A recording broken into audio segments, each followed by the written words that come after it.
Mi nombre es María Jesús Pinazo, soy médica y soy actualmente la jefa del programa de Chagas de la iniciativa Medicamentos para Enfermedades Olvidadas, DNDI por sus siglas en inglés. Queremos desarrollar nuevas estrategias terapéuticas para el tratamiento de la infección por el Trypanosoma cruzi y para eso tenemos diferentes líneas de investigación. La primera de ellas es probar el uso de bendimidazol como medicamento ya aprobado para el tratamiento de la enfermedad de Chagas hace varias décadas en regímenes más cortos, de 15 y 30 días. Identificar nuevas entidades químicas, nuevas moléculas que puedan ser seguras y eficaces para el tratamiento de esta infección. La búsqueda de biomarcadores tempranos de respuesta terapéutica, por un lado, para probar que estas nuevas opciones terapéuticas que estamos buscando son eficaces y seguras, y por el otro lado, para dar, y más importante, para dar respuesta a nuestros pacientes de forma temprana de si aquel tratamiento que han tomado fue útil o no lo fue. Todavía los regímenes de tratamiento son relativamente largos, de 60 días, y a ellos se asocian, a ambos fármacos se asocia una incidencia de efectos adversos que hace que el 20% de los pacientes no completen su régimen de tratamiento.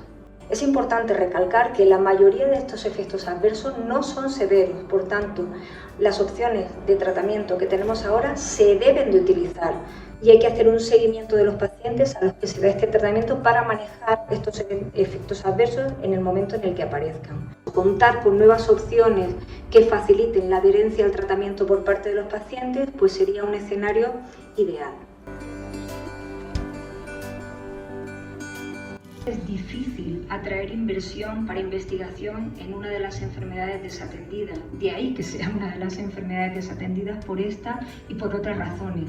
Realmente el argumento principal es que de los más de 7 millones de personas que tienen la infección actualmente, la mayoría de ellos tendrían criterio para ser tratados, solo el 10% se diagnostican y menos del 1% se tratan. Por tanto, la investigación en diagnóstico y en tratamiento es fundamental para aumentar las coberturas de atención en estos pacientes. Si tratamos de forma temprana, evitamos el daño orgánico que en el casi 40% de las personas puede producir esta infección.